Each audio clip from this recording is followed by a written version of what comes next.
మొన్న రాజస్థాన్ ఎడారిలో ఓ విచిత్రం చోటు చేసుకుంది. అది అక్కడి వారి కళ్ళల్లో నీళ్లు తెప్పించింది.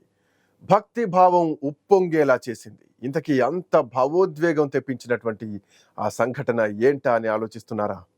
అయితే ఈ స్టోరీ చూడాల్సిందే మీరు. రాజస్థాన్ అంటేనే వాస్తవానికి ఎడారి నేలలు మనకు కనిపిస్తూ ఉంటాయి.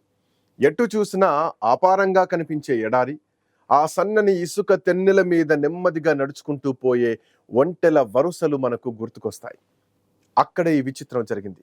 రాజస్థాన్ రాష్ట్రం జైసల్మేర్ ప్రాంతంలోని మోహన్గఢ్ విలేజ్లోని విక్రమ్ సింగ్ భాటి అనే రైతు తన కూరగాయల వ్యవసాయంలో సాగునీటి కోసం బోర్వెల్ వేయించాలనుకున్నాడు. దాంతో ఓ ప్రైవేట్ బోర్ కంపెనీ వాళ్ళను సంప్రదించి రేటు కూడా మాట్లాడుకున్నాడు. ఆ ప్రాంతంలోని ఇసుక నేలలో కనీసం 800 అడుగుల వరకు బోర్ వేస్తే తప్ప నీటి చెమ్మ కనిపించదు.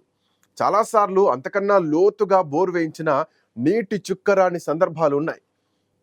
కానీ ఆ రైతు తన అదృష్టాన్ని పరీక్షించుకుందామని అనుకున్నాడు. అలా తవ్వుతూ ఉండగా తెల్లవారుజాము సమయంలో 800 అడుగుల వరకు బోర్ వేయడం పూర్తయింది. అంత లోతు వరకు తవ్వినా నీళ్లు పడకపోవడంతో ఇంకా తవ్వాలని నిర్ణయించుకున్నారు. అప్పుడే ఓ విచిత్రం జరిగింది. భూమి లోపలి నుంచి ఒక్కసారిగా నీళ్లు చిచ్చుబుడిలా బయటకొచ్చాయి. నెమ్మదిగా అది మరింత ఉధృతితో భారీ జలధార పొంగి పొర్లడం మొదలైంది. దాంతో విక్రమ్ సింగ్ భాటి సహా బోర్ వేసే వాళ్లంతా అక్కడి నుంచి పరుగులు తీశారు. 3 రోజుల వరకు ఆ నీటి ధార అలాగే కొనసాగింది.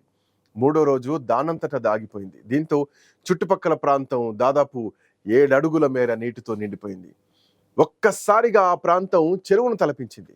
సమీపంలోని జీలకర్ర పొలాలు సైతం తెల్లటి శుద్ధ నీటితో మునిగిపోయి ఆ పంట నాశనమైంది.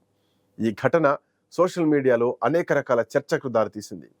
సంఘటన కొద్ది రోజులుగా సోషల్ మీడియాలో వైరల్గా మారింది. ఇది జనవరి 8న జైసల్మేర్లోని మోహన్గఢ్ ప్రాంతంలో జరిగింది. ఆ విశాలమైన థార్ ఎడారిలో భూగర్భం నుంచి నీరు ఇంతలా ఉబ్బికి వస్తుందని ఎవరు ఊహించలేరు. అఫ్కోర్స్ ప్రస్తుతం మారుతున్న వాతావరణ మార్పులు, భూమి లోపల జరుగుతున్న పరిణామాలతో దుబాయ్ లాంటి చోట భారీ వర్షాలు, వరదలు సంభవించి కార్లు కూడా కొట్టుకుపోతున్నాయి. అది వేరే విషయం. రాజస్థాన్ ఎడారిలో చుక్క నీరు బయటకు రాదు. అలాంటిది బోర్ మిషన్ పని జరుగుతుండగా ఒక్కసారిగా నీరు ఎగిసి పడ్డంతో 22 టన్నుల బోర్వెల్ మిషన్ లారీతో సహా ఆ పెద్ద సైజు గొయ్యిలో కనిపించకుండా కూరుకుపోయింది, మునిగిపోయింది. నీటి ప్రవాహం ఉధృతంగా ఉండడంతో భూమి పై పొర 10 అడుగుల మేర కోతపడింది. అయితే ఒక్కసారిగా ఆ ఎడారి నేలలో భూగర్భం నుంచి అంత నీరు ఎలా వచ్చిందన్నది ఎవరికీ అర్థం కాలేదు. విషయం తెలుసుకున్న జనం తండోపతండాలుగా మోహన్గఢ్కు తరలి వచ్చారు. ఆ నీరు ఖచ్చితంగా అంతర్వాహినిగా చెప్పుకునే సరస్వతి నదేనని అంతా నమ్మారు. వేల సంవత్సరాల క్రితం అంతర్ధానమైన పవిత్ర నది మళ్ళీ ప్రత్యక్షమైందని విశ్వసించారు. వెంటనే పూజలు, పునస్కారాలు మొదలయ్యాయి. ఆ నీటిలో మునకలతో ఆ ప్రాంతం అంతా హడావిడిగా మారిపోయింది. అయితే విషయం తెలుసుకున్న గ్రౌండ్ వాటర్ సైంటిస్టులు కూడా అక్కడికి చేరుకున్నారు. ఎందుకంటే అక్కడ బయటికి ఉబికి వచ్చి నీటి మొత్తం మామూలుగా లేదు, చాలా పెద్ద పరిణామంలో కనిపిస్తోంది. భూగర్భ జల శాస్త్రవేత్తలు ఈ విషయంపై తమదైన పద్ధతిలో పరిశోధనలు కూడా స్టార్ట్ చేశారు. రాజస్థాన్ గ్రౌండ్ వాటర్ బోర్డు నేతృత్వంలో నిపుణుల బృందం సంఘటనా స్థలాన్ని సందర్శించింది. అక్కడి నమూనాలు సేకరించి 3 రోజుల పాటు పరిశోధనలు జరిపింది. సాధారణంగా ఇక్కడ 300 అడుగుల నుంచి 600 అడుగుల లోపు నీళ్లు పడతాయి. కానీ నీటి కోసం 850 అడుగుల వరకు తవ్వడం వల్ల భూగర్భంలోని రాళ్లు పగిలిపోయి అక్కడి నీటి బుగ్గ పగిలిపోయిందని భావించారు. ఈ బండరాళ్ళు క్లే రాక్స్ అవడంతో పగిలిపోయి నీరు ఒక్క ఉదుటన పైకొచ్చిందని తేల్చారు. సాధారణంగా ఎక్కడి నేలలోనైనా భూగర్భంలో 850 అడుగుల లోపల బలమైన రాతి పొరలు ఉంటాయి. ఈ పొరల మధ్య నీటి నిల్వలుంటాయి.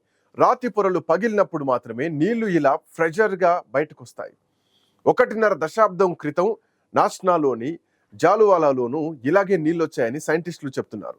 అయితే ఈ ప్రాంతంలో 4 దశాబ్దాల కిందట నీటి జాడ కోసం ఒక అధ్యయనం కూడా జరిగింది.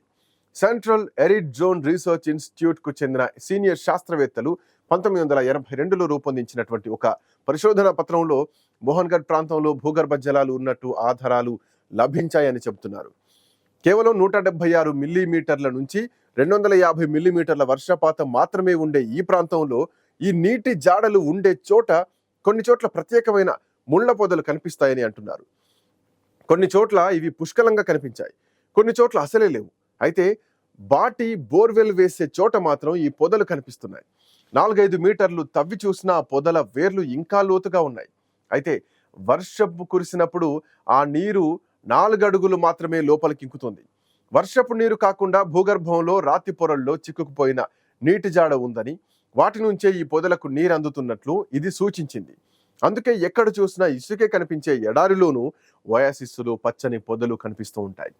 ఎడారిలో నీటి జాడను ఆ మొక్కలే చెబుతాయని అంటున్నారు పరిశోధకులు.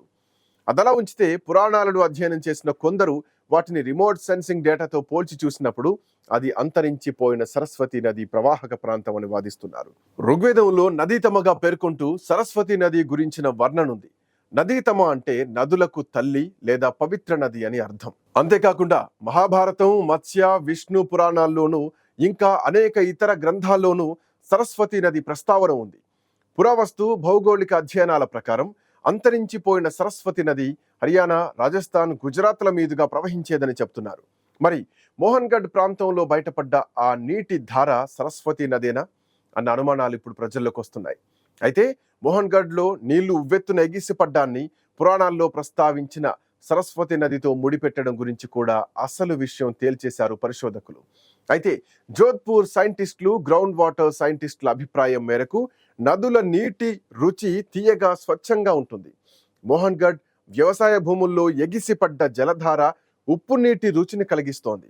అందుకే ఆ నీటికి మూలం సరస్వతి నది అని చెప్పలేమని అంటున్నారు సైంటిస్టులు. పైగా ఇప్పుడు బయటకు ఉబ్బుకొచ్చిన నీళ్లు దాదాపు 360 మీటర్ల కంటే దిగువ నుంచి వచ్చాయి. పురాణాల మేరకు సరస్వతి నది ప్రవాహం 60 మీటర్ల దిగువన మాత్రమే ఉన్నట్టుగా చెప్తున్నారు. జైసల్మేర్ ఘటన గురించి సీనియర్ జియాలజిస్టులు సరస్వతి నదిపై పనిచేస్తున్న వారిని అడిగినప్పుడు ఇప్పుడే ఏమీ చెప్పలేమని చెప్తున్నారు. ఏదో ఒకటి చెప్పడం తొందరపాటు చర్య అవుతుందని అభిప్రాయపడ్డారు.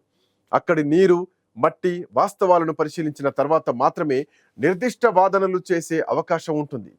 కార్బన్ డేటింగ్ పరీక్షలతో మాత్రమే జైసల్మేర్లో ఉబ్బికొచ్చిన నీళ్లు సరస్వతి నది ప్రవాహమా కాదా అనేది తేలుతుందని ఇస్రో మాజీ శాస్త్రవేత్త, సరస్వతి నది పరిశోధన బృందం చెబుతోంది. లేదంటే ఈ ఎడారి ఏర్పడక ముందు లక్షలాది సంవత్సరాలకు పూర్వం ఇక్కడున్న సముద్రపు నీరు కూడా కావచ్చు అన్న అనుమానాలు కనిపిస్తున్నాయి. ఏదేమైనా ముంబైలోని బాటా రీసెర్చ్ ఇన్స్టిట్యూట్ లేదా అహ్మదాబాద్లోని ఇస్రో కేంద్రంలో ఉన్న ఫిజికల్ ల్యాబొరేటరీలో జరగబోయేటువంటి కార్బన్ డేటింగ్ పరీక్షలతో ఈ అనుమానాలు తీరిపోనున్నాయి.